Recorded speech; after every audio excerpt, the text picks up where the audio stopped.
Okay, magandang umaga sa inyo mga boss, mga ma'am, mga sir. Andito ako sa isang property for sale, beach lot na may beach house. Bago ko i-discuss sa inyo itong property, papalipad muna tayo ng drone. Ang ganda ng scenery dito.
Alright, good morning sa inyo mga boss, mga ma'am, mga sir. So yan yung drone shots.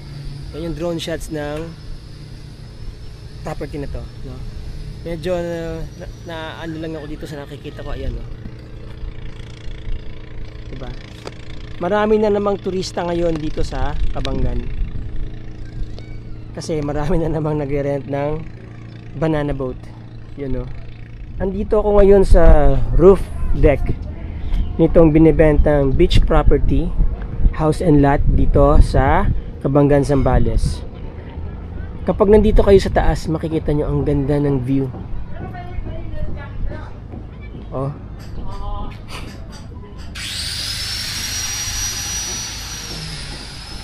Ganda, no? Nandyan po yung sunrise. Nakita nyo yung pasok ng liwanag dito. So doon, pag December, doon umaakyat ang sunrise and then bababa all the way doon. So nandun ang sunset. Now, depende sa buwan ng taon, ano. Minsan nandun ang sunset, nandun naman ang sunrise. Yan, umiikot yan. Okay, now itong property na to ay 80 to 85% done or finished. Itong roof deck niya, naka-tiles siya dito ng pang outdoor tiles.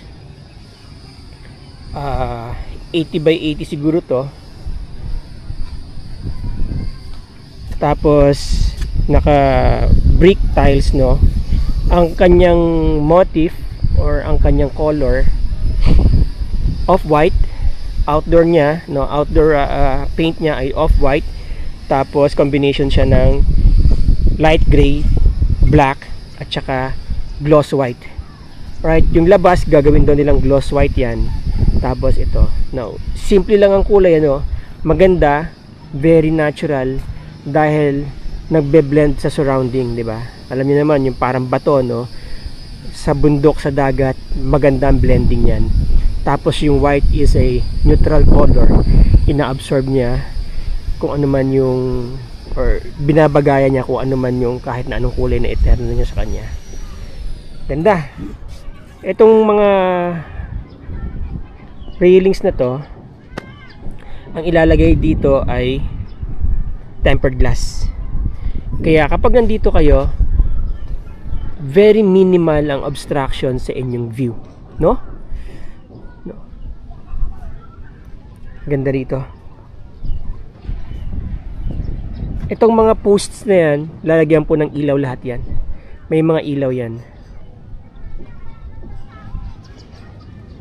Kaya sa gabi, patayin nyo lahat ng ilaw dito, especially in the summertime. Tingin kayo sa taas, makikita nyo yung mga bituin. Pag bilog ang buwan, walang bituin, buwan na makikita nyo. Yan. Okay, baba tayo. Ang property po or itong house ay may floor area total of 320 square meters, 8 by 20 meters ang kanyang area, kanyang sukat. Okay. Dito yung pababa. But before I forget, no, mapapansin nyo, merong naka-overhang doon, ano, na about 1 meter or 1.2 meters, no. Maganda yan kasi kapag may nalaglag, halimbawa may tumitingin kayo ng view, no, mumuni-muni kayo dito, sa sobrang ganda ng view, hindi nyo napansin nalaglag yung cellphone nyo, at least hindi magtutuloy-tuloy dun sa baba, di ba? Kasi nga meron siyang allowance dito. Okay, baba tayo. Ito, lalagyan to ng pintuan. Tapos itong bintana na to, lalagyan ng salamin yan. Kaya kapag ka umuulan dito sa labas, hindi papasok yung tubig dyan sa loob. Ayan o, meron siyang stopper dito. Okay, baba tayo. Nauntog ako kanina dito eh, kaya ingat. Oh, yeah. Okay lang naman ang hagdan niya. Kasya 2 tao sabay, akyat panaog, no? Stainless din ang railings nito. Salamin din ang ilalagay dyan. Sa gilid niya, tempered glass. Yan si Kuya, oh. Minamadali niya na kasi baka mamaya bilhin niyo na itong property. At least, pag na-turn over sa inyo, tapos na. Yeah. By the way, yun nga pala ang sabi ng may-ari. Ito-turn over niya to sa buyer ng 100% finished, including the landscape. Alright? Now, dito sa second floor, yan o, meron na catwalk balcony. Merong 4 na kwarto po dito. Ito yung balcony niya dito sa taas, ano. Meron din kayong panoramic view ng surroundings nyo, dagat at mountain range ng Kabanggan. Gloss white, ang semi-gloss white ang ilalagay nila dito. So ganun din yan, stainless ang railings para hindi kalawangin, tapos tempered glass. Itong kanilang sliding door, maganda, no, modern, makapal, top of the line, no. Ayan, no. Talagang pangtabing dagat. 30 square meters ang room. Ayan, no.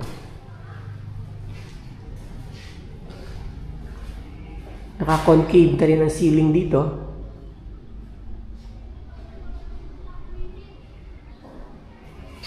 Malaki ang bintana. Sliding lahat yan. Ewan ko kung may tama, sliding lahat.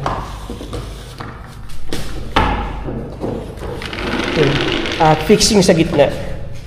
Naka-fix itong sa gitna. Sliding yung magkatabi.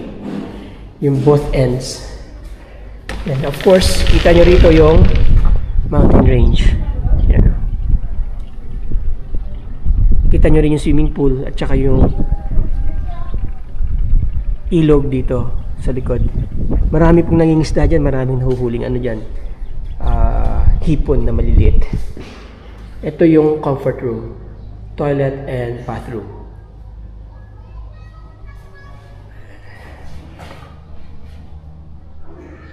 Maliwanag, no? Maganda yung pasok ng liwanag dito kasi nga merong glass blocks. Ganito yung switch nyo. Yun. Parang baliktad. Dapat ito yung on. Yan ang off, di ba? Then may provision na saksakan doon ng kuryente. Exhaust. Maganda yung tiles ha. No? Parang stone marble. Gloss. And then ito yung kanilang water closet. No? Modern. Ganda. Soft close siguro to. Oo. Yun. So, yet to be installed yung mga accessories niya. Lavatory.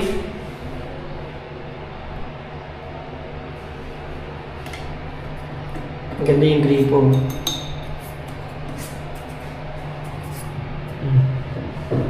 Eastman. Nice.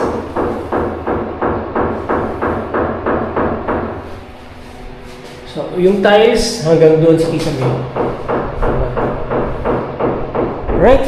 Ito yung pinto na ikakabit dito sa CR. Treated na kahoy. Okay? Dalawang ganitong kwarto po ang nandito sa taas. Isa pa to, ayan o. Ganun din yan. Ganda ng ano smooth ang slide ng sliding door, no? Oh. Maliwanag ang kwarto.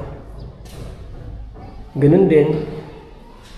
Maraming provisions ng universal outlets, no? Ang daming outlets, so 1, 2, 3, 4, 5. So kahit anong arrangement ang gawin nyo sa appliances ninyo, no, meron kayong malapit na provision ng kuryente.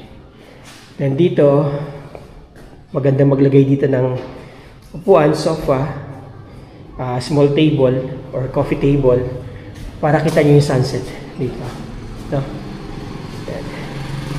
Itong catwalk niya, mga nasa 1.2 meters to. Now dito, another room. Yun. Iba naman ang design ng room dito. Pahaba naman. Maganda tong room na to in a sense na dito ay makikita niyo yung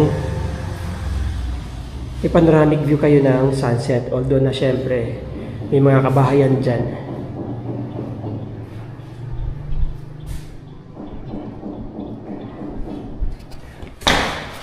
Hello butterfly. Pakulan natin. Labas ka. Yun. Okay. Ganun din ang kisame, naka-concave. Lalagyan nila ng cove light, kaya merong provision ng ano doon, meron na cable ng kuryente doon. Maliwanag tong kwarto na to. Oh. Okay.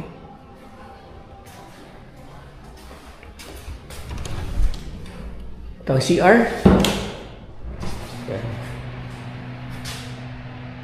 Mas malaki ng konti kaysa dun sa previous na dalawang kwarto. So, pare-pareho lang kanilang water closet at saka lavatory. Okay? Ang tiles dito rough, no? Para hindi madulas. Pati dun sa mga ibang CRs. So, pare-pareho lang ang tiles. Pati yung pinto. Ayan. Ayan. Same size, about 30 square meters. Itong room, including yung size ng CR, no? Ayan, no?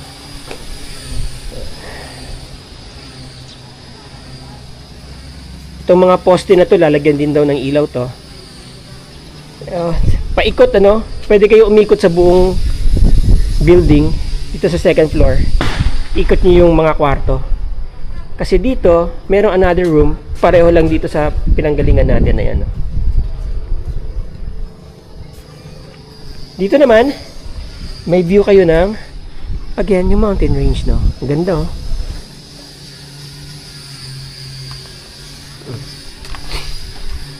Ito yung isang kwarto.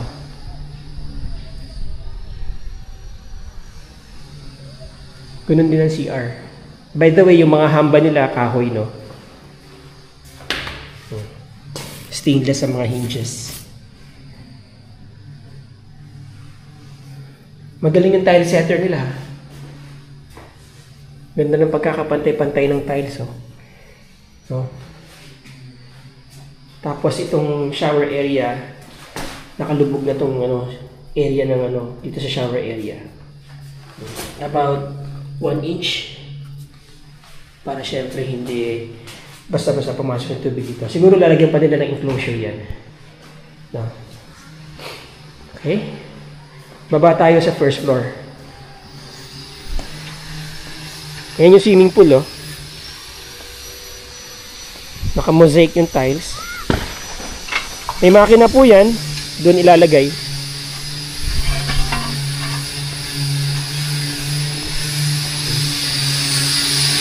Yan.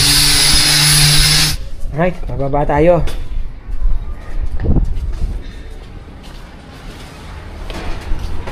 Ito si Foreman. Yes. Yan. Di ba?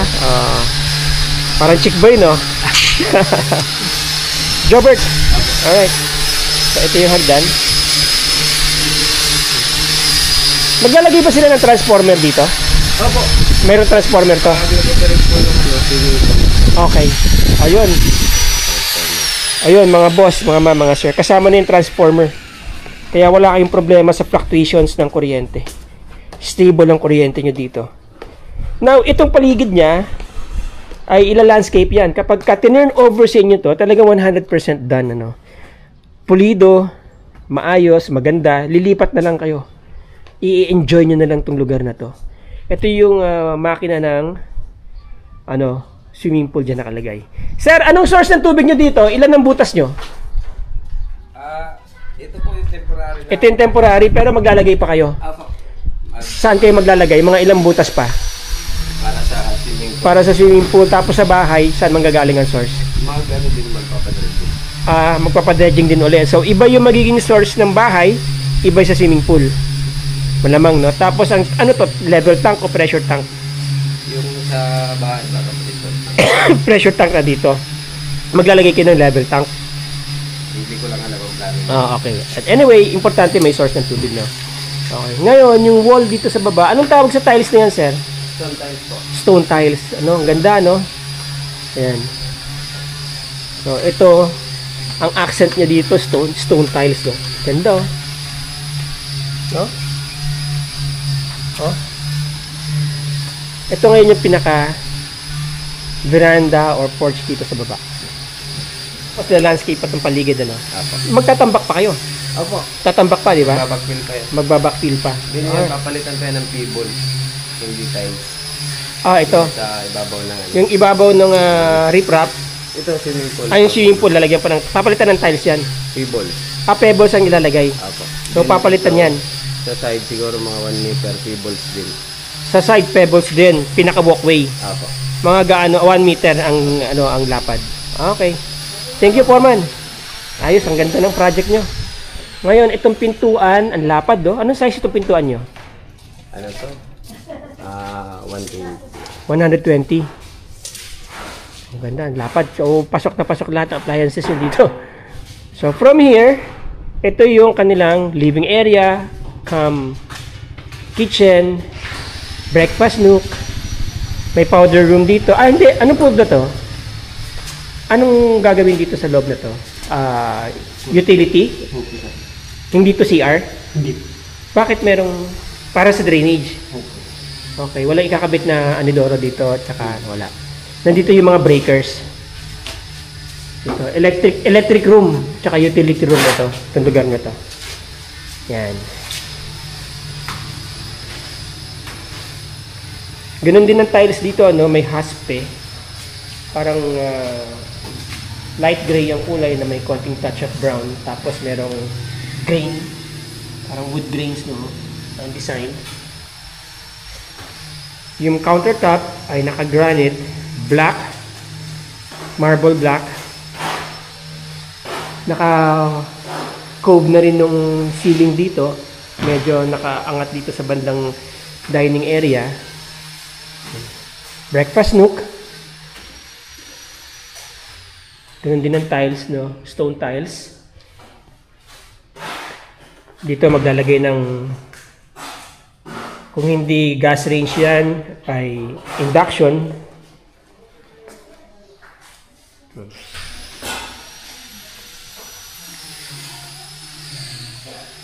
Then maglalagay doon ng mga cabinets dun sa ilalim. Marami din. Again, maraming provision ng mga electrical outlets. Oh. Halos every span meron electrical outlet. Oh. Universal. Yun. Meron din doon sa ilalim. No? Oh. Cabinets lahat yan sa ilalim. Pati dito. Hardiflex ang kanilang kisame. Tapos meron bintana dito. Maliwanag. Malalaki ang... ito lahat, sliding lahat ito. Yan. Mga bintana nila, no? Malalaki yung mga windows, ha? Tapos, ang taas ng kisame. Sen, ang kisame ito, mga ilang feet ito? Sige, diyan. O yan, 5'4" si sir. Nakita niyo yung kisame. Ang taas. Mga 10 feet po ang kisame. Yun. Okay? Dito ngayon ang toilet and bathroom. Dito sa baba. Ganun din, pareho din sa taas.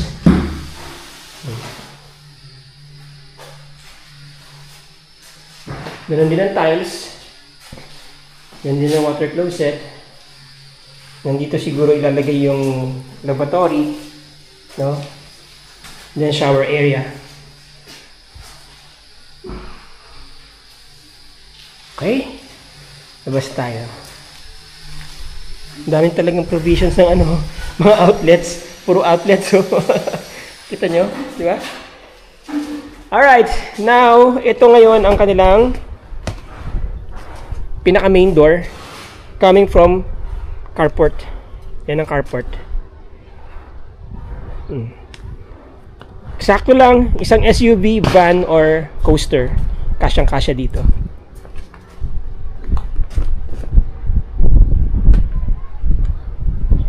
Maluwag pa yung kanilang backyard, ano, or yung lawn. Ila-landscape pa daw yan eh. Kaya pwede pa kayo maglagay ng kung ano man ang ilalagay nyo dito. Another house, another building, no? Meron po itong stairs. Ilalagay silang stairs dito. Alright. Baba tayo. Dalawa gates nila. Isa to coming from this road. Ayan o. Yan yung palabas papuntang bayan. Ito yung bakod. Ang property, by the way, ay nasa 1,300 plus. So ilalagay ko na lang po dyan yung description. Sa description yung exact measurement nito. Dalawa gate, ano, ito yung papasok ng carport, at this one is papasok dito sa parking space ng mga guest ninyo. Now, meron pa akong gustong sabihin sa inyo about this place. Bukod sa naka-riprap siya, no, kaya safe from pagtaas ng tubig pagka umuulan man ng malakas. Yan, tatambakan pa yan, iba-backfill pa po yan. Yung semento na yan, dyan po idudugtong yung tulay papunta dun.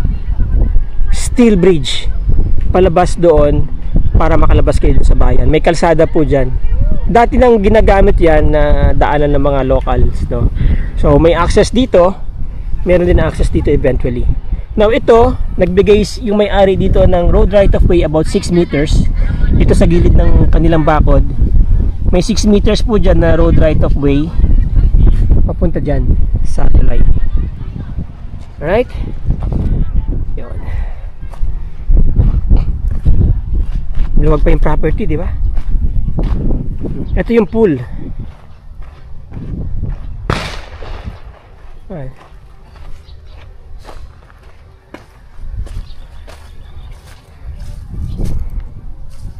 Ganda ng tiles, ha? Papalitan daw itong taas, gagawin pebbles. Tapos maglalagay na pinaka walkway dito, pebbles din yung gilid. Paikot.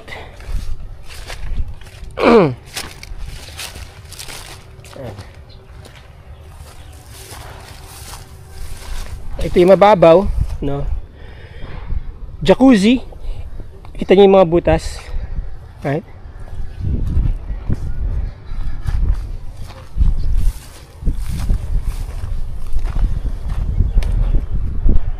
Okay. So there you go mga boss, mga ma'am, mga sir. So yung interesado po sa property na to, please get in touch. No, nandiyan ang aking contact details.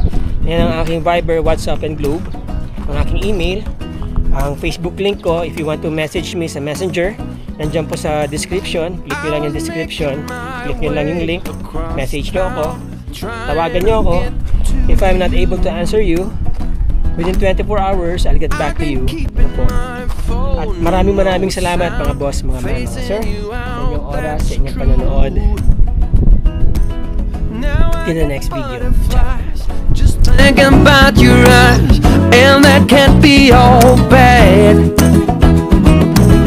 Things came up, things went down, maybe turn back around. My spider sense screaming that